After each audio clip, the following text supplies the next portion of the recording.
Bienvenidas, bienvenidos. Esto es Maternidad Real, de lo ideal a lo posible. Es el último episodio del primer ciclo y el tema que nos convoca es el tema de vacunas. Esto lo estamos grabando y lo estamos haciendo en el mes de mayo del 2020-26 y estamos atravesando un brote de coqueluche en este momento. Ya tenemos 3 fallecidos, por lo cual hablar de vacunas nunca es poco, siempre hace falta. Y la idea no es venir a teorizar, sino a traer información científica con fundamento, con aval, con estudios rigurosos, exhaustivos, para demostrarles que las vacunas salvan vidas.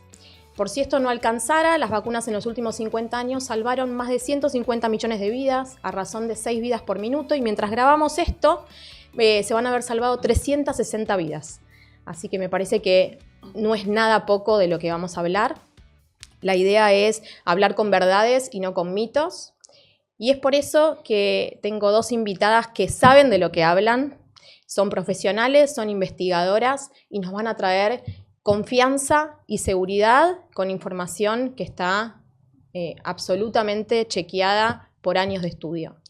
Por un lado está la doctora Valeria Blumetti. Ella es médica pediatra, es infectóloga formada en el Hospital Garrahan, es investigadora en vacunas y es madre de mellis, entre otras cosas, ¿no? Exacto. Por el otro lado está la doctora María Florencia La Bombarda, es neurobióloga argentina, investigadora del CONICET. Nos deberíamos parar. No se para. También tenés una cuenta de comunicación científica, sos la creadora de esa cuenta, Tómatelo Conciencia, y es columnista en varios medios de comunicación. Desde la primera vacuna, en 1796, hace un montón de años, ¿sí? Con la vacuna de la viruela, que también está bueno un poco de historia, ponernos en tema de por qué se llama vacuna. Se llama vacuna porque fue a partir de la viruela bovina, o sea, la viruela de vaca, que se hizo la primera vacuna. Desde Edward Jenner, allá en 1796, hasta ahora pasaron un montón de cosas. En los últimos años se perdió mucho la confianza en las vacunas.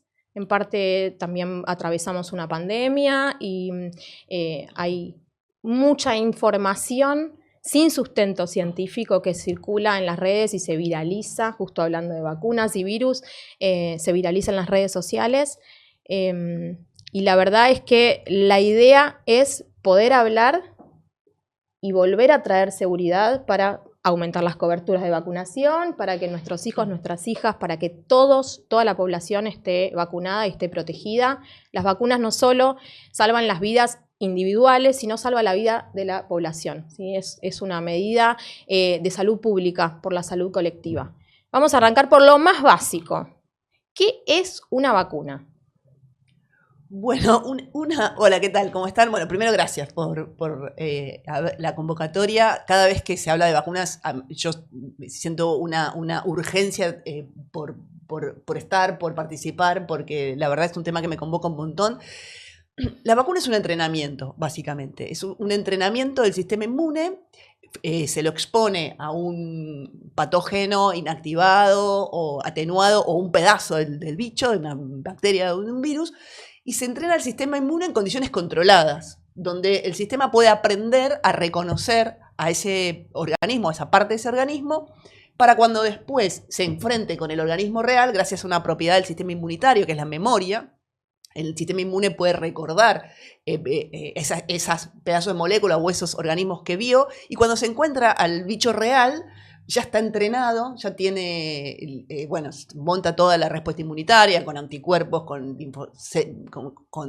linfocitos T celulares, bueno, cosas muy complejas que si después podemos charlar. Y entonces ese sistema entrenado, cuando entra el virus o bacteria real, está capacitado para resolver esa situación muchísimo más rápido, porque ya justamente tienen las células de memoria, y eso hace que las enfermedades no se desmadren y no se llegue a cuadros graves. No significa que quizás no te enfermes con la vacuna, pero como está ese sistema inmune ya súper entrenado, la enfermedad va a ser leve y no vamos a llegar a cuadros que comprometan la vida de las personas. Eso es fundamental lo que decís, porque la gente dice, yo me vacuné, igual me enfermé. Y la idea no es prevenir formas leves, sino las formas graves, las hospitalizaciones, las complicaciones y las secuelas de las enfermedades. Y generalmente son enfermedades muy contagiosas y enfermedades graves. Gravísimas, sí. Entonces eso es muy importante que quede, porque si no queda, yo me di la vacuna y me enfermé igual. Bueno, te enfermaste, pero seguramente fue mucho más leve que si no tenías la vacuna. Y también hay gente que no puede vacunarse. Entonces yo no solo me vacuno por mí, sino porque hay gente que no puede vacunarse. ¿Y por qué no puede vacunarse, vale? Hay personas, hola también, ¿cómo están? Hay niños, adultos inmunosuprimidos o bebés que todavía son chiquitos y su sistema inmune es inmaduro y no le podemos ofrecer vacunas, entonces por eso vacunamos a la mamá embarazada o vacunamos a los convivientes de un paciente inmunosuprimido con bajas defensas, que no solo es el oncológico, es el que tiene bajas defensas desde la inmunidad celular, humoral, ya sea por quimio, ya sea porque es HIV, ya sea porque tiene alguna otra patología de base, corticoides de larga duración, y a esos nos debemos vacunar para poder protegerlos a ellos. Eso se llama, seguro lo vamos a hablar después, pero es el efecto de rebaño, que es cuidar a el resto de las personas que no pueden recibir esa vacuna, ¿sí? Más allá de cuidar a la comunidad en general, ¿sí? Se habla mucho del efecto paraguas, es como abrir un paraguas, ¿sí? y que no nos caiga la enfermedad, pero a su vez no hay que olvidar que ese efecto rebaño, la responsabilidad es de todos, de toda la comunidad, ¿sí?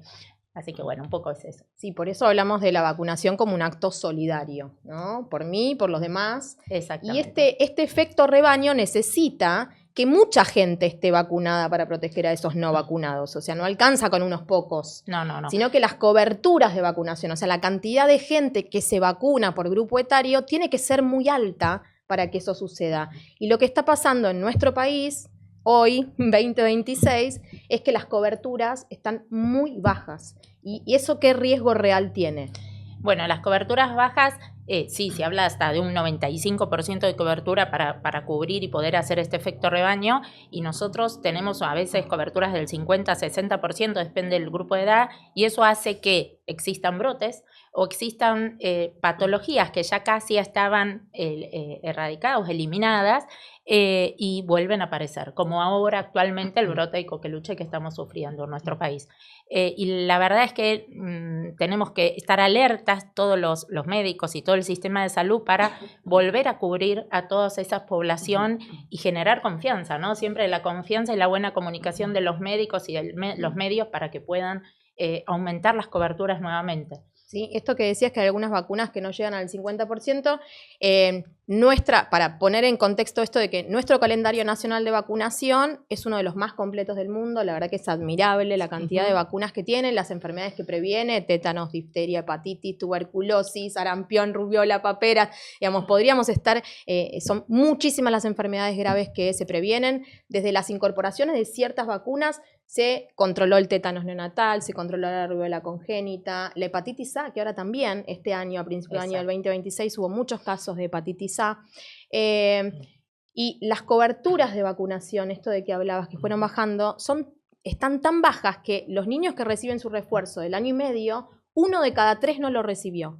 Y a los 5 o 6 años, 1 de cada 2 no lo recibió. O sea, la mitad de los chicos de 5 años no tienen las vacunas completas para la edad. Exacto. Y eso es terrible que vuelvan a aparecer estas enfermedades que vos decías que estaban controladas y es verdad que estaban eliminadas en ciertas zonas. Flor, ¿cuál es la diferencia entre erradicar una enfermedad y eliminar o controlar una enfermedad? Bueno, en principio, controlar una enfermedad es justamente que no se desmadre, ¿no? Que haya casos de vez en cuando, que esos casos no se propaguen inmensamente, como por ejemplo lo que es la gripe, ¿no? La gripe está controlada, hay casos, pero esos casos no se propagan sin fin, ¿no? Después tenemos lo que es eliminar, que es que en muchas regiones del planeta no estén esos agentes infecciosos. El ejemplo clásico es la polio. La polio azotó y aterrorizó a madres y padres en la década de los 50. Mi madre siempre me cuenta, no, sí, porque tu abuela nos llevaba, ella vivía en Entre Ríos, o mi abuela paterna, nos tuvimos que ir a Córdoba, no empezaron las clases, porque era un terror, esos pulmones de acero donde ponían a los nenitos que ya no podían respirar, y ni hablar de las secuelas y del sistema nervioso, muertes, etc. La polio aterrorizaba, y la polio está prácticamente solamente estuve investigando, hay algunos casos en Pakistán o Afganistán. Había 3 cepas, polio 1, 2 y 3. La 3 y la 2 no están en el planeta, pero todavía queda la 1, esa sombra y esa sospecha de la 1, porque hay casos en estos países que comento. Eso es que está eliminado, que la mayor parte de la Tierra no está, pero bueno, quedan algunos focos que todavía falta eliminar y no está por la vacunación. O sea, eso también tenemos que tenerlo claro. O sea, no desconozco las tasas de vacunación de Afganistán y Pakistán, pero claramente no hay vacuna de polio. O hay poca vacuna de polio porque si no, no habría, ¿no? La vacuna de polio es la Salk es súper efectiva.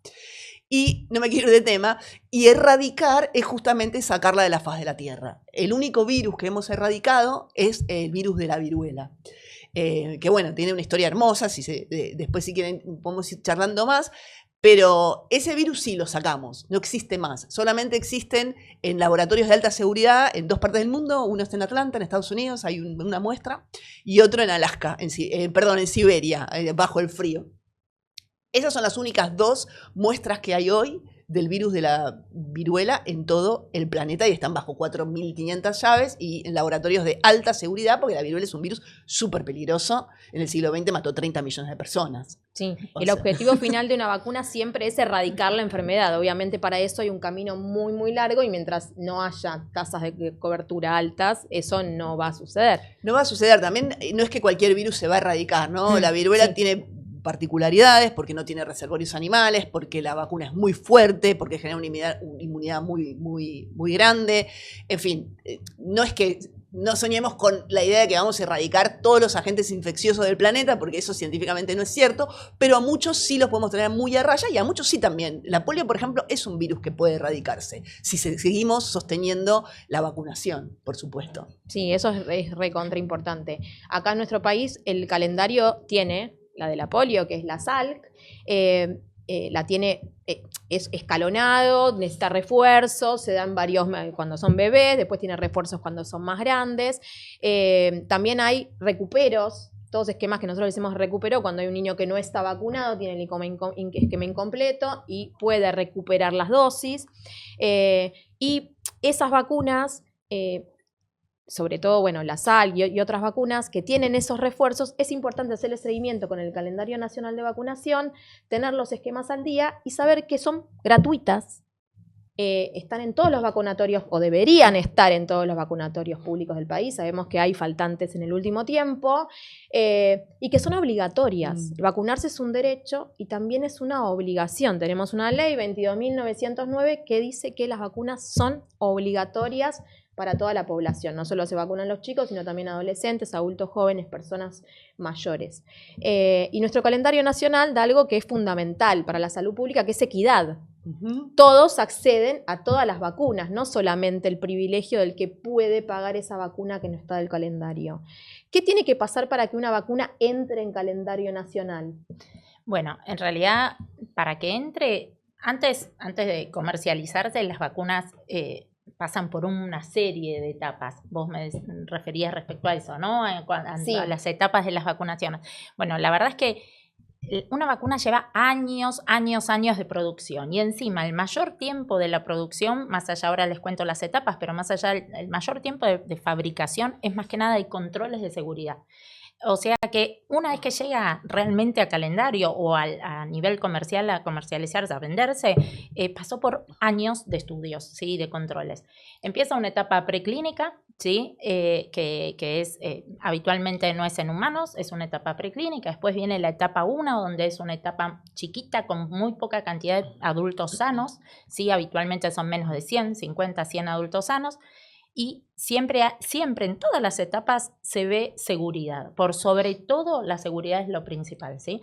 Se empieza a ver eficacia, pero después pasa a otra etapa, que es la etapa 2, con mayor cantidad de adultos o ya población un poco más vulnerable, mirando seguridad, eficacia, dosis de la vacuna, porque tenemos que saber cuál es la dosis mínima para llegar a ese nivel que nosotros queremos alcanzar de protección.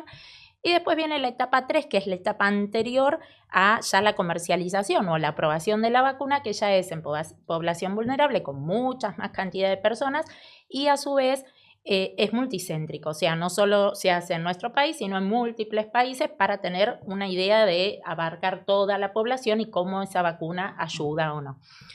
Y recién después pasa la etapa 4, que siempre se sigue monitoreando, como decimos, seguridad y efectos que puedan surgir, ¿sí? O sea, realmente llegar a una vacuna, comercializarse y luego ponerse en el calendario nacional de vacunación tiene que pasar años y un montón de procesos que uno a veces no tiene ni idea hasta que no está en el tema.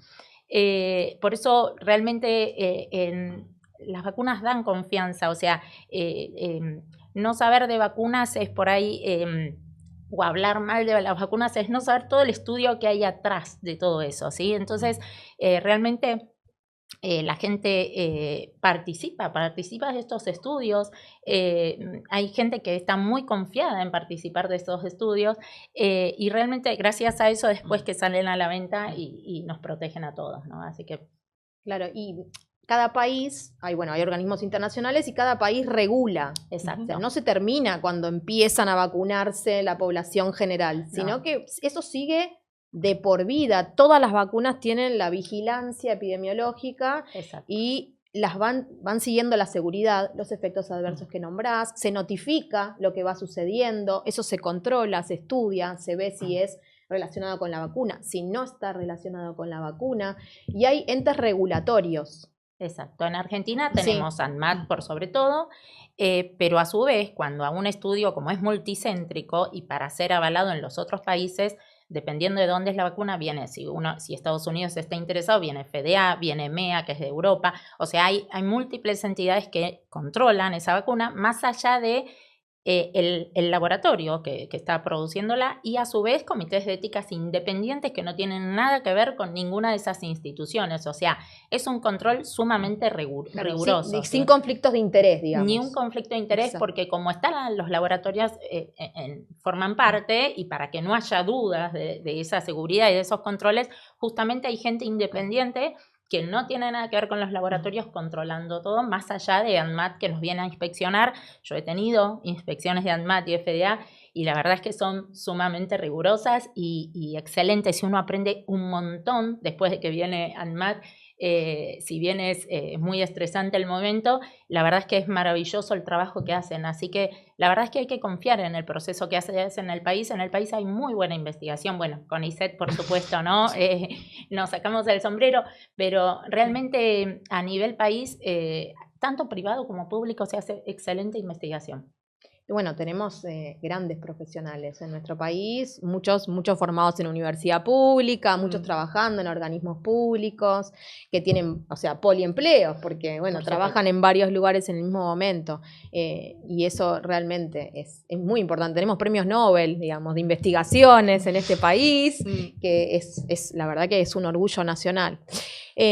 Flor, hablamos de los organismos regulatorios, de las fases clínicas. ¿Por qué te parece que nace esta desconfianza que hay actualmente en las vacunas? Bueno, es una pregunta excelente y muy compleja de responder porque es multifactorial, ¿no? No podemos echarle la culpa a una sola cosa, no es responsabilidad de un solo factor.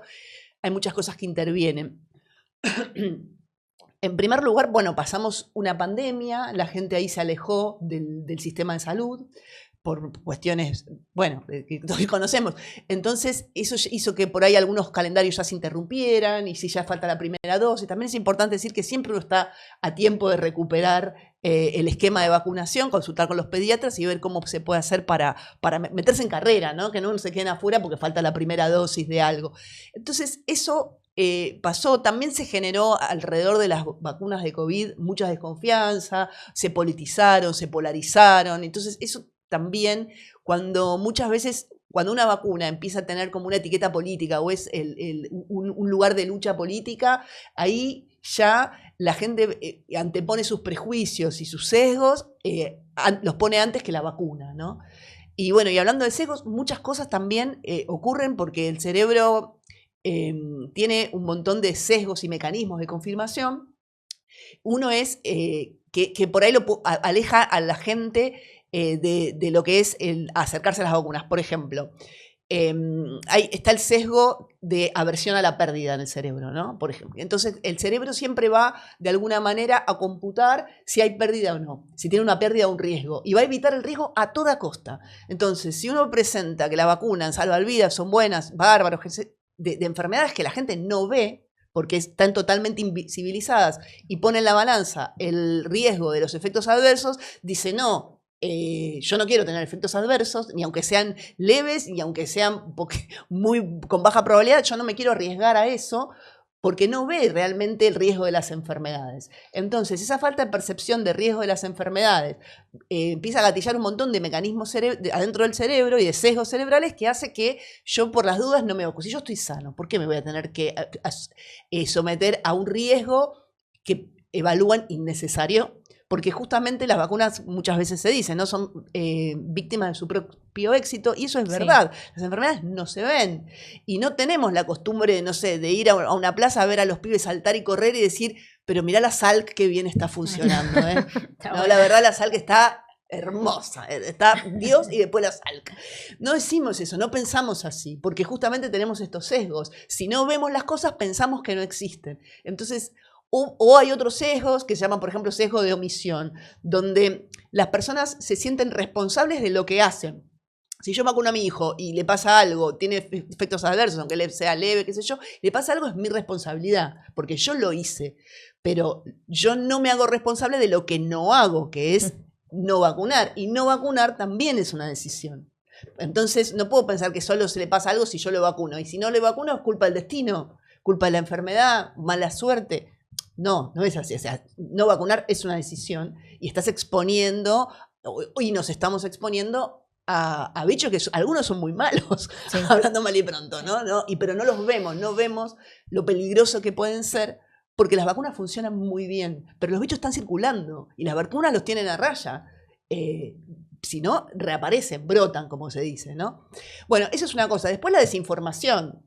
La desinformación, redes sociales. Las redes sociales tienen un algoritmo que cuanto más compartís, más se expone y se expande y se viraliza, decimos justamente, y la gente comparte cuando se siente tocado emocionalmente. Nos creemos racionales, pero la neurociencia nos dice que no somos racionales, somos totalmente emocionales, sí. Y si nos meten algo de emoción o no sé, un efecto adverso que alguien comenta y que nos toca emocionalmente, tira abajo millones de estadísticas. Vos decís, las vacunas salvan 300 millones de vidas. No me importa. La mamá de fulanito, no sé, se le bajó el ojo. Sí. Entonces, y eso es tremendo. La publicidad negativa, ¿no? Entonces, porque, de nuevo, volvemos a los sesgos. Las redes sociales trabajan con nuestros sesgos porque los algoritmos potencian la emocionalidad, entonces se viraliza lo que toca emocionalmente y no la racionalidad de los datos. Entonces, la emoción conspira contra los datos. Hoy, por ejemplo. Sí. Y después también la pobreza y un sistema de salud que se está debilitando. Sí, absolutamente. Entonces, vos comentabas que hacían faltas vacunas. Pero no solo eso. La gente tiene que pagar un transporte para ir a un lugar a vacunar. Sí. Tiene que estar abierto. Tiene que estar abierto. Tiene que no estar saturado, porque yo no puedo esperar millones de horas porque tengo que ir a laburar. Tengo que pedir el día del trabajo. Si después el nene tiene febrícula porque tiene efectos adversos leves, después, si quieres, hablamos de los efectos adversos. Y bueno, por ahí tiene que faltar a la escuela y yo tengo que pedirme el día y todo se complica y nunca me encaja bien. Entonces, también tenemos un sistema de salud que está debilitado y la gente tiene un montón de circunstancias como el transporte. Yo tengo ya mis años. Cuando yo era chica, te iban a vacunar a la escuela. Te ponían en la escuela. Yo voy a vacunar a la escuela. Bueno, quiero decirlo. Por la salud pública. El camión de la escuela y todos poníamos el bracito y pum, pum, pum, pum, pum, pum. A repetición todos salíamos vacunaditos. Mi mamá no tenía que ocuparse. Mi mamá estaba trabajando. Y eso, bueno, me alegro que todavía en algunos lugares, pero sí, lo hacemos, pero no hay mucha adherencia de muchas familias justamente por eso, porque no se pueden quedar, porque no tienen quien cuidar al hermanito, porque ese día no fueron al jardín, porque hacía mucho frío y no durmieron en toda la noche. Hay un montón de circunstancias, no es solo el que no quiere vacunarse, hay gente que no puede. Quiere, pero no puede acceder. Hay muchos trabajos también de eso, en muchos países han puesto ómnibus, han ido a vacunar a las escuelas, tratando de facilitar el acceso a la vacuna. Y bueno, y a lo último están los antivacunas, que por suerte en este país no es un movimiento muy grande, en otros países están haciendo estragos, pero acá todavía no. Digo, la falta de cobertura, que es enorme, como comentaban ustedes, no se debe tanto a movimientos antivacunas, por suerte aún, sino a todos estos factores que estamos hablando. La falta de acceso, la desinformación, que asusta un poco, los sesgos cognitivos de no ver a las enfermedades. Y bueno, y por ahí sí, el tema de las vacunas de COVID se politizó tanto que un poco desprestigió a las otras del calendario, ¿no? Como que corrieron un poco la suerte. Pero es lo menos. La gente se para también, dice, no, el COVID no, pero las vacunas sí. Absurdo total, porque las vacunas de COVID son tan seguras y tan eficaces como las otras. Pero bueno, entiendo que la pandemia fue compleja y se sensibilizaron muchas cosas y fue atravesado por muchas cuestiones, repito, políticas que polarizan opiniones y las vacunas cayeron ahí en el volteo. Y eso hay también muchos estudios, que cuando una vacuna empieza a tener una bandera política, estamos en el horno, porque entonces se empieza a polarizar las opiniones. Hay estudios en Estados Unidos, por ejemplo, entre la hepatitis B, y con esto termino, y el HPV, es muy interesante. por ejemplo. Entonces, el HPV, las dos son de transmisión sexual, pero el HPV fue de alguna manera en Estados Unidos, ¿no? Fue como fue obligatoria, fue politizada, bandos políticos. Entonces, contra el HPV se hizo una polémica tremenda, empezaron a decir que esterilizaba, que era una vacuna que tenía muchas secuelas, todo mentira, todo desinformación pura. Pero en cambio, la hepatitis B, como no entró en esa vorágine de la polarización ideológica, sin chistar la gente se la pone. Sin chistar. Entonces, como vos ves, son dos vacunas de transmisión sexual, y te digo que todo esto de papers, no es que me lo estoy inventando yo, hay un montón de trabajos que gente que estudia cómo la población adhiere a las vacunas y por qué adhiere a algunas vacunas y por qué no adhiere a otras vacunas. Entonces, tratemos de no meterlas en el fango ideológico, porque entonces corremos riesgo de que la población se polarice y no las elija. Sí, totalmente. Esto de la falta de percepción real que mencionabas antes de los sesgos, que fue súper interesante. Yo me acuerdo, mi papá también es pediatra, y él me cuenta que él es histórico del Elizalde, ya jubilado, ex Casa Cuna, y él me contaba que había salas enteras de sarampión. Yo no vi un sarampión en mi vida, gracias a las vacunas. Si querés te puedo contar una historia respecto Dale, a eso. por favor, porque esa es la falta de percepción también de los profesionales de la salud, que no nos damos también el tiempo necesario para explicarle a cada familia cuando llega el momento de la vacunación, así como le explicamos con qué alimentos empezamos, con qué alimentos no, cómo estimular ese bebé, así como explicamos cómo bajar la fiebre y cómo darle un antibiótico, tenemos que explicar para qué sirve cada vacuna, cuál es el efecto adverso que pueden esperar, qué hacer si aparece, a quién consultar. ¿Tenés dudas? Ese espacio de ¿qué querés preguntarnos? A mí, a las enfermeras del vacunatorio, digamos, a quien se necesite, pero sacar todo ese manto de dudas y darle seguridad a esa familia que está viniendo. ¿Viene por mocos? No le digamos no te vacunes porque tenés mocos. ¿Viene por mocos? ¿Cómo tenés la vacuna? ¿Tenés el calendario acá a mano? ¿Lo podés traer mañana? ¿Te acercás mañana al vacunatorio? No perder oportunidades de vacunación, porque quizás se pudo acercar ese solo día porque su hijo tenía fiebre, pero no puede venir al control de salud. Sí. Aprovechemos eso. ¿Sí? Porque si no, esa falta de percepción de, no, yo tampoco conozco la enfermedad, no la vi, ¿no? Y se pierde todo eso en el medio, que es súper importante. Tal cual. Sí, algo que te quería contar del sarampión puntual es que yo sufrí sarampión a los 23 años. En el 99, ahí denota mi edad, cuando fue la última epidemia de sarampión más importante en nuestro país, yo estaba cursando pediatría en un hospital público y era justo yo ya quería ser pediatra, así que era el examen que más quería dar, que estaba preparándome a full y demás. Y un día veo, estaba llena la sala, como decía tu papá, hasta en los pasillos, chicos internados con neumonitis, con oxígeno, con meningitis, de todo. Y reviso a un niño, que es el día de hoy, que me acuerdo del niño, me acuerdo del brote, y yo caigo a los días con sarampión yo. Así que a partir de ahí, todos mis compañeros revisando su carnet de vacunación, porque en nuestra época, en el 76, cuando yo nací, se daba solo una dosis, estaban como que todavía no estaba muy estipulado cuántas dosis se necesitaban, claro, y ya llegar a los 23 yo ya no tenía anticuerpos cubiertos por la vacuna. Entonces, me contagio sarampión y no solo eso, sino que hago una neumonitis, por poco me internan con oxígeno, estuve con oxígeno, me acuerdo, acostada en la cama de mis padres, porque estaba tan mal que mis padres hasta me tenían en su cama. La verdad es que la pasé horrible y todavía recuerdo los niños que se enfermaban y que morían, ¿no? Por sarampión. Entonces, esa imagen yo no me la olvido más, y eso es lo de la percepción del riesgo. Uno no está acostumbrado a ver la enfermedad, no está acostumbrado a ver, como te decía antes, yo que trabajo con síndrome urémico, hasta que no tenés un caso cercano que lo padeció, no dimensionas el impacto que tiene la enfermedad. Entonces, cuando uno ya lo tiene el caso, no hay dudas hay que ponerse las vacunas, y no solo ponérselas, sino que poner las dosis que siguen, ¿sí? Porque a veces nos pasa que si bien, como vos decías, nuestro calendario es un orgullo nacional, es uno de los más completos, pero a veces pasa que por ahí está la quíntuple, pero no está la SALC, o está la SALC y no está la quíntuple, y los pacientes quedan colgados con dosis. Entonces vienen al consultorio y te dicen, ¿y ahora cuál me faltaba? Y se olvidan, y pasó el tiempo. Entonces eso no nos puede pasar. Nos tenemos que dar todas las dosis, y tenemos nosotros la obligación como pediatras, no solo transmitir confianza, sino que realmente chequear qué dosis tienen y qué dosis faltan, y estar muy obsesiva con eso. O sea, después hablamos de todo lo otro. A veces yo les digo, ellos habitualmente no traen el calendario de vacunas, no importa, mándame fotos, yo me tomo mi tiempo y voy mirando, chequeando una por una.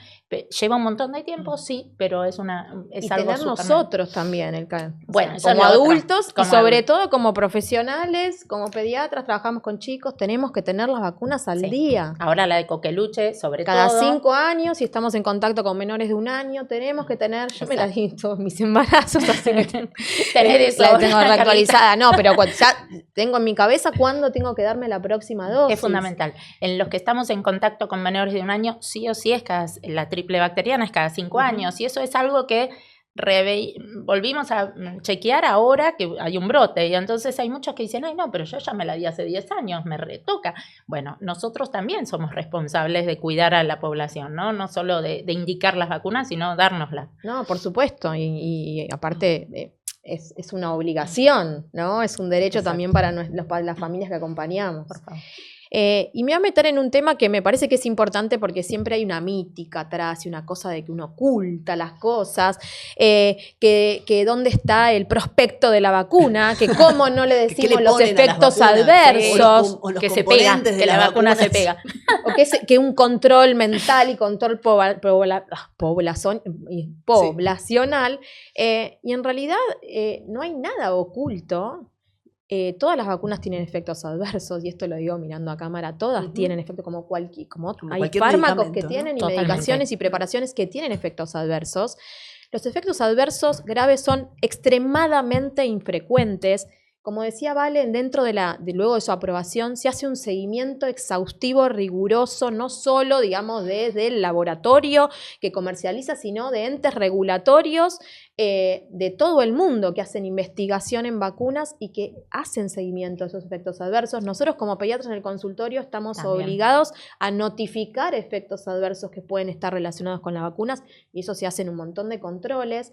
La mayoría son recontra leves y son infrecuentes. Si es inyectable, un poquito colorado el brazo, dolor a la movilización, dolor en la aplicación, tumefacción local, a veces un poco de febrícula, fiebre como efecto sistémico, y no mucho más. Eso es y nosotros como pediatras también lo informamos. Bueno, esto puede pasar esto otro, si pasa esto tenés que consultar, antitérmicos si es necesario, pañitos fríos en la zona si hace falta.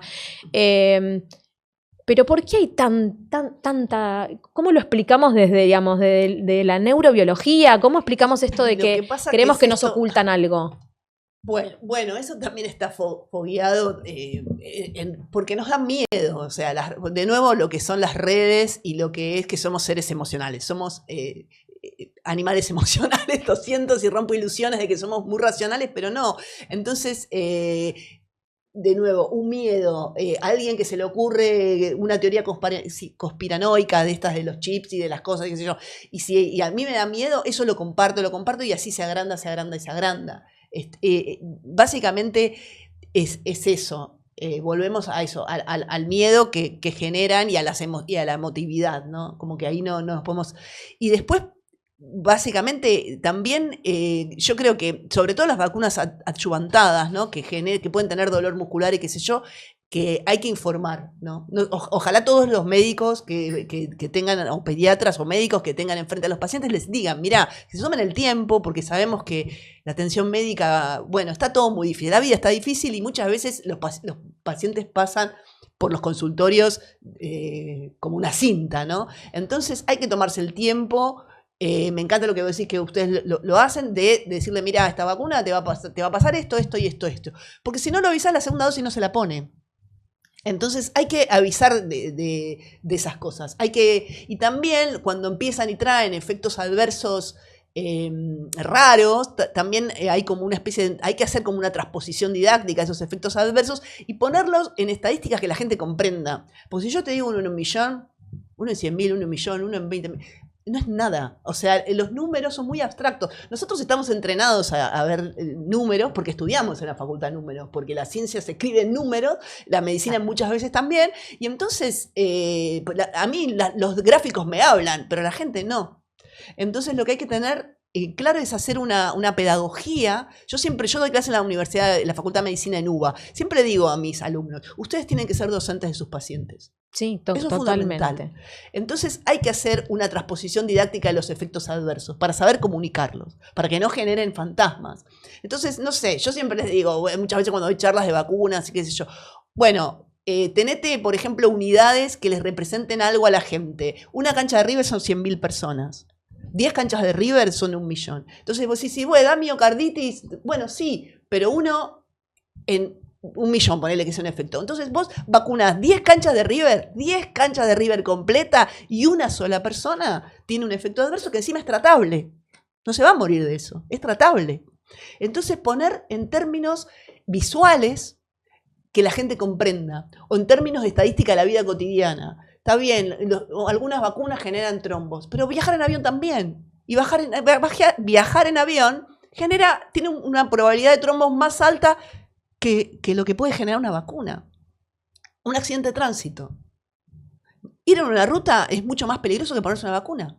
Muchísimo más peligroso. Y no dejamos de viajar. Entonces, por eso tampoco nos tenemos que dejar de vacunar. Entonces, tratar de traducir estadísticas comprensibles, porque si no la gente no entiende nada. No, y cuando la gente no entiende, se evade y... Se asusta. Sí, porque totalmente. 1 en 1.000.000, pero mirá si sos ese. Bueno, pero pará, vamos a pensar que es 1 en 1.000.000, por ejemplo. Y además no perder el foco, ¿no?, de las edades, porque vacunamos, igual están bajas las coberturas en recién nacidos, como vos decías, en menores de 18 meses, pero vamos perdiendo con el tiempo, Sí. a lo largo de los años. A los 5 años cada vez vacunamos menos y en adolescentes cada vez menos. El HPV parece que no existiera, ¿sí? A la vacuna de HPV le tienen terror a algunos papás y te siguen preguntando, ¿se la doy? ¿No se la doy? ¿Cómo no se la vas a dar? Sí, es obligatoria, se la tenés que dar, demostró que evita el cáncer, ¿sí? O sea, de cuello no se puede creer que todavía nos cuestionemos eso. Es muy difícil por ahí ponerse del lado de las personas. Por eso está bueno esto que vos decís con la cancha de River. Difiero de lo de River, pero bueno, más allá de eso. No, yo también, aclaro, yo también, pero bueno. Independiente, hay que averiguar la capacidad. O San Lorenzo, pero bueno, guste. pero está buenísimo ese ejemplo como para nosotros llevarlo al consultorio, para bajarlo al consultorio y contarle a la gente, porque realmente los efectos adversos son como vos dijiste, Carly, son mínimos, ¿sí? Y con un analgésico pasan o nada. Así que bueno, sí, es importante hablar de efectos adversos y no evitarlos, no evitar hablar. No, aparte de lo que no se habla, se arman más fantasmas aún, ¿no? Exacto. No me lo dijo, ¿por qué no me lo dijo? Ay, sí. No me lo avisó, no. Justamente un espacio importante de la consulta es, ¿tenés alguna duda? ¿Querés Exacto. preguntarme algo? ¿Te quedó algo por decir? ¿Sabés leer lo que te estoy escribiendo? ¿No? Porque a veces uno tiende a pensar que toda la población sabe leer o lo puede entender y decir, bueno, no entendí, volvé. Bueno, cuando andá, charlalo, volvé a buscarme, volvé a preguntarme. Que no solo haya confianza en las vacunas, sino también en los profesionales médicos que estamos indicando esas vacunas, ¿no? Estamos prescribiendo eso. Y hablando de efectos adversos, hace muchos años, pero todavía el mal sigue dando vueltas, en 1998 una revista muy prestigiosa, británica, llamada The Lancet, publicó un artículo de un gastroenterólogo británico, un ex gastroenterólogo británico, porque ya no tiene licencia médica, que había hecho un estudio en 12 niños, solo 12 niños de entre 3 y 10 años que venían del servicio de gastroenterología, porque era gastroenterólogo con diarrea crónica y dolor abdominal, sacando una conclusión que obviamente hoy, 2026, sabemos que fue fraudulenta, errónea, que se falsificaron datos, que hacía una relación causal entre la pérdida o la regresión del desarrollo con la vacuna triple viral, que es sarampión, rubiola, paperas. Es una vacuna que en nuestro calendario nacional está una dosis al año y un refuerzo desde este año a los 18 meses. Antes estaba a los 5 o 6 años, ahora lo tenemos a los 18. Eso fue para la comunidad científica tremendo, para la opinión pública más tremendo aún. Todavía el daño que hizo ese estudio, que se vio que fue fraudulento, se falsificó datos y que estaba sobornado por los abogados de las propias familias que participaban. Terrible. Años después, creo que fue cerca del 2010, la revista británica se disculpó, al médico le sacaron su matrícula médica, él mismo, digamos, dijo lo que había sucedido, pero sin embargo sigue estando eso en la gente. Y esto también tiene que ver con lo que vos explicabas, ¿no? Con eso que sigue dando vueltas. El autismo es una condición neurobiológica de alta heredabilidad que no está relacionado con la vacuna del autismo. Y hay muchísimos estudios y evidencia científica que avala esto que estoy diciendo, digamos, ¿no? ¿Qué pueden contarme al respecto? Bueno, ese estudio fue muy vergonzoso, la verdad que es el mayor fraude científico del siglo XX, básicamente, hizo mucho daño, porque tardó 12 años en bajarse, en 2010 o 2012, más o menos, no me acuerdo la fecha exacta, de Lancet, hoy si lo buscan dice retracted, ¿no? Se retrajo. Pues tardó mucho tiempo. ¿Por qué tardó mucho tiempo? Y ahí, en ese tiempo que tardó, en los movimientos antivacunas lo pusieron como un héroe a Wakefield, y siempre es su bandera de lucha, ¿no? Ese famoso paper. Tardó tiempo porque también se empezaron, cuando salió ese trabajo, muchos investigadoras de todas partes del mundo empezaron a replicarlo. Porque en la ciencia no importa publicar solo una vez. Por supuesto, hay que publicar, pero después eso que uno publica se tiene que poder reproducir en todas partes del mundo. Entonces, cuando sale algo muy polémico y disruptivo como fue esto, y bueno, todos empezaron a tratar de reproducirlo. Así funciona la ciencia. Y no pudieron. Hubo un estudio en Dinamarca de 650.000 niñitos y no había ningún tipo de correlación entre la triple viral y el autismo. Y entonces ahí empezaron a pedirles datos. Le hablan a Lancet y Lancet le empieza a pedir los datos a Wakefield y los datos no están. Silencio total. Los datos no están truchados, qué sé yo. Bueno, escándalo tremendo, y ahí recién se baja el paper. Lamentablemente estuvo mucho tiempo, y ese tiempo carcomió, hizo mucho daño. Juega con las emociones, con el miedo de las madres, de los padres, con la culpa. Con la culpa. Ni hablar con la culpa. Esto que decía, si lo vacuno y pasa algo, es mi culpa. Si no lo vacuno, no es mi culpa, ¿no? Con el sesgo de omisión, como perfecto decís vos. Y aún hoy, que está bajado, retractado, ya decimos 1000 veces que no tiene nada que ver el autismo con ningún tipo de vacuna, no solo con la triple viral, sino con ningún tipo de vacuna. Los movimientos antivacunas siguen con ese paper. Andrew Wakefield es su héroe y dicen que las corpos, las farmas lo quieren callar y qué sé yo, qué sé cuánto, cuando en realidad, como bien vos dijiste, había conflictos de interés por todos lados, porque los abogados que le estaban haciendo juicio a Ventis, a GSK en ese momento y a Merck, le pagaban a él. Entonces, imagínate, todo fue un chanchullo. Pero bueno, todavía hoy los movimientos antivacunas siguen levantando la bandera de ese paper y de Andrew Wakefield como un perseguido del sistema científico y de las grandes farmas, lo cual es totalmente una paparruchada, ¿no? Eso no, ya no se sostiene. No, y volvemos a estas teorías de conspiración, ¿no? Que es esto en el que viven diciendo. Pero bueno, llevarle seguridad a la gente. Y esto que digo de la culpa es porque cuando tenemos algún hijo con alguna dificultad en el desarrollo, la culpa que cargamos las familias es muy grande y ahí es donde juega la emocionalidad. Entonces ese cuento que no le leíste, esa vacuna que le diste y que pudo haber causado que tu hijo tenga una dificultad en el desarrollo, una condición neurobiológica, es muy grande. Es muy, muy grande.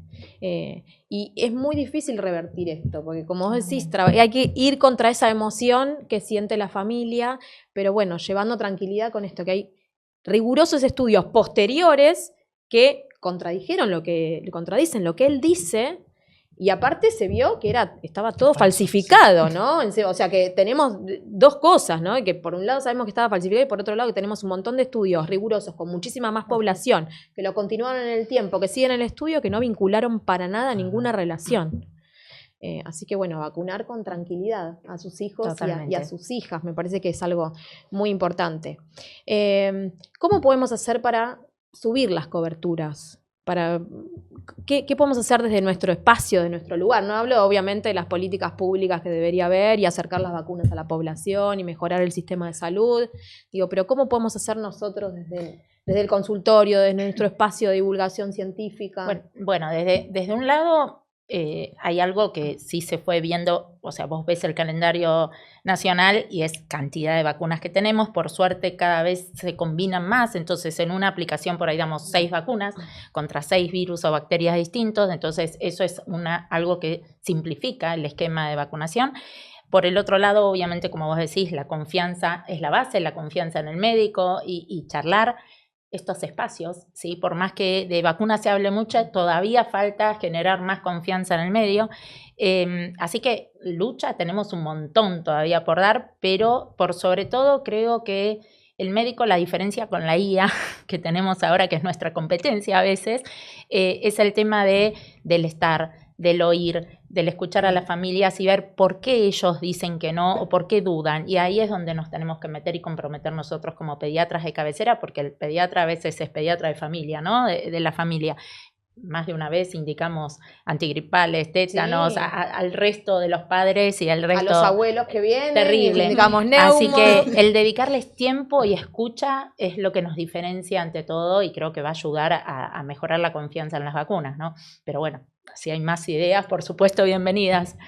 No, bueno, educar, o sea, que los médicos se transformen en docentes de los pacientes, básicamente en eso, y también que el médico pueda de alguna manera decir que él se vacuna, porque el vínculo de confianza entre el médico y el paciente es fundamental, o sea, eso es fundamental. También hay sesgos que hablan de eso. Si yo no entiendo nada, no tengo la expertise para comprender, o sea, porque no es qué sé yo, porque por ahí soy abogado y no tengo la expertise para entender las vacunas, los efectos, cómo se hacen, qué sé yo, pero confío en mi médico. Y si mi médico me dice, yo me vacuné a mis hijos, ya está.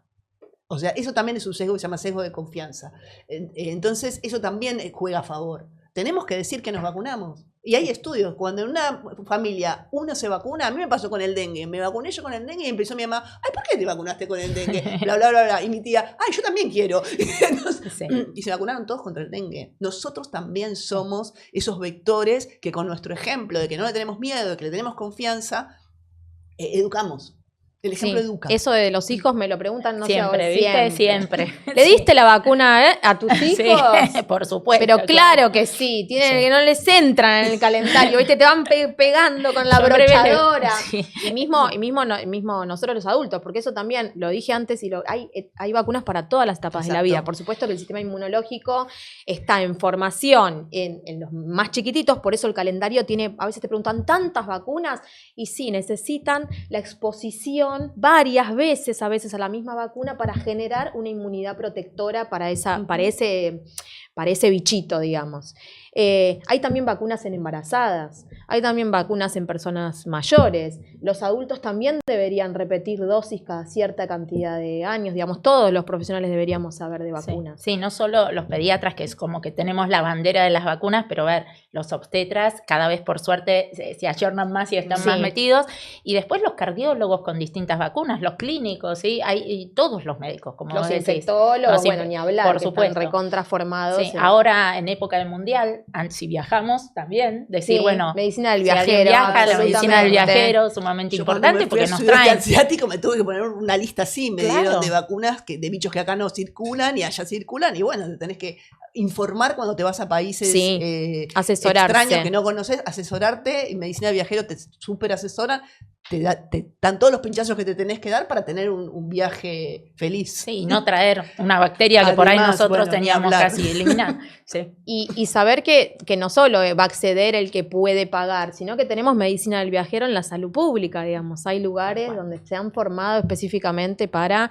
asesorar, acompañar a quienes van a viajar, para asesorar a cada etapa de la vida. Hay especialistas en vacunas, pero también médicos generalistas, como vos sos un especialista en vacunas, pero yo no, que uno se informa, se actualiza año a año en vacunas.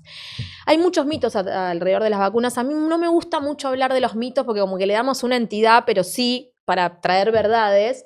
Esto de si tengo mocos no se vacuna, la vacuna de la gripe no me la voy a dar porque me enfermé con la última vez que me la di, tuve una gripe, tuve un resfrío, una gripe. ¿Qué mitos conocen? ¿Qué me pueden decir de estos mitos? Bueno, la de la gripe es la más típica, es la de no, porque el año pasado que me vacuné me enfermé. No hay posibilidad, o sea, son antígenos purificados, no hay posibilidad que una vacuna produzca la enfermedad. O sea, sí da las primeras 48 o 72 horas, por ejemplo, en el caso de la gripe, dolor muscular, puede dar febrícula o fiebre, sí depende del umbral de fiebre de cada uno, pero no nos va a enfermar contra gripe ni vamos a tener más predisposición ese año. No hay forma desde la físico-química que lleguemos de una vacuna a engriparnos de gripe, o sea, a enfermarnos de gripe. Pero bueno, todavía eso está en la gente y tienen miedo a vacunarse. Y realmente, yo que trabajo en una guardia día a día, que ahora las tenemos estalladas por gripe, por rinovirus, Sí. por todo, están estalladas las guardias. Lo otro que vemos es después, en octubre, vienen los otros casos, o de neumonía o de miositis post vacuna, ¿sí? Por gripe, y los chicos no se vacunan. Y vos decís, ¿hace cuánto que no tienen idea o tienen miedo? Entonces, lo otro, el tema de la fiebre, la única contraindicación, digamos, estricta, o son dos, por ejemplo, de una vacuna es si tenemos fiebre elevada previo a la vacunación, porque podemos estar cursando una infección, entonces para no taparla y saber y que la vacuna tenga realmente respuesta. Y por otro lado es una reacción adversa a alguno de los componentes de la vacuna, que es sumamente raro. Pero después, mocos, si esperamos a que nuestros hijos en esta época no en enero, mocos, los vacunatorios, claro, hablen en enero. Exacto. Entonces, se acabó. O los primeros 5 años no los vacunamos porque son los benditos mocosos, o sea, es imposible. O sea, hay que vacunar. La única contraindicación es si en ese día está con fiebre. Pero fiebre de 38, ni febrícula, ni nada. Después todo el resto no hay excusas para vacunar. Sí, algo que pasa con la gripe también es que justamente la gripe se da en otoño-invierno, claro, en épocas donde circulan un montón de otros virus que no es la influenza. Parainfluenza, adenovirus, sincicial respiratorio, sí, encima ahora no hay metaneumovirus, vamos a seguir eternamente. Entonces, uno pudo estar cursando un catarro, exacto, ¿no? Un poco de mocos, un poco de febrícula, fiebre. Pero no quiere decir que eso sea gripe, ¿sí? La gripe no nos olvidemos, son 5 o 7 días de gripe, decaimiento, neumonía, o sea, dolor de cabeza, un dolor corporal muy fuerte, fiebre muy alta durante varios días, eso es gripe. Lo otro que se hace un resfrío. Entonces, bueno, se confunde con la última vez. Y la última vez tuviste un resfrío concomitante, pero la vacuna de la gripe es, como decía Vale, es inactivada. El virus no está vivo, no es capaz de replicar en nuestro cuerpo y enfermarnos. Entonces, bueno, eso tranquilidad. Pero pasa con un montón de vacunas, no solo con la gripe, hay otras que también tienen como ese componente. Otro de los mitos es si tengo que darle o no antitérmicos antes de darnos la vacuna. Sí, eso está demostrado que no hay solo una vacuna, que es meningo B, que se podría dar antes y reduciría un poco los efectos adversos y demás, pero todo el resto se recomienda después de la vacunación. Si tenemos fiebre, si tenemos malestar, pero antes, previamente, no. No es que va a reducirnos el dolor a la vacunación, no se recomienda. Y después cada padre hará, ¿no? Se habla de la tetanalgia para evitar que duela antes de aplicarla, si poner frío local y demás, pero previo a la vacunación Y la mejor no dar nada. anticipación, que es re importante, Sí. anticiparle a nuestro hijo, nuestra hija, sacarle también esa fantasía que tienen cuando van al vacunatorio, van a sacar la jeringa, pues muchas veces también se los castiga con te va a pinchar y te voy a pinchar y te voy a dar la vacuna. No, bueno, la vacuna te protege, la vacuna es para que no te enfermes, yo te voy a acompañar, yo también me vacuno, la abuela también se vacunó, el hermanito también, el amiguito del jardín. Contarles lo que va a pasar. Es una aguja, te van a pinchar tantas veces, no decirle, ay, es una sola y le mentimos una sola y salen 3 vacunas. No. Sí, tampoco decirle no duele, claro, sí, duele poco. O sea, duele en el momento, claro, pero después deja de doler. Si no... Tener un plan posterior. Sí, bueno, después podemos ir a jugar a la plaza, podemos salir a tomar un heladito, hacemos esto, hacemos lo otro, digamos, tratar de que sea todo un momento, así como le contamos que vamos al médico y qué nos va a hacer el médico, también qué nos va a hacer la vacunadora que nos va a dar la vacuna, ¿no? Tener tranquilidad. Que lo podemos tener a UPA, que le podemos dar la teta si le damos la teta, que podemos darle un mimito en ese momento, no es que hay que dejarlo solo en una camilla, por eso también la fantasía de que pobre va a estar ahí solito y que nadie lo va a poder acompañar. Bueno, mitos creo hay un montón, pero creo que hemos dicho más verdades que mitos, verdades respaldadas. Que hay muchos trabajos exhaustivos y rigurosos, lo vuelvo a decir, que acompañan la vacunación como una vacunación segura, como una herramienta fundamental para la salud pública. Luego de la potabilización del agua es la herramienta de mayor impacto. Ha salvado millones de vidas, salvó un montón de vidas mientras nosotros estábamos hablando. Hay que continuar, es la única manera de seguir protegiendo, previniendo formas graves, previniendo brotes. Estamos 2026 en un brote de coqueluche, el año pasado tuvimos otro brote de coqueluche, tuvimos también sarampión, hepatitis A, enfermedades que son inmunoprevenibles, quiere decir que tenemos vacuna para poder defendernos de esas enfermedades. Algo que les parece que no dijimos, que es importante decir, algo que ustedes quieran comunicar de vacunas o de lo que quieran. No, simplemente yo no tener miedo, preguntar y preguntar, juntarse.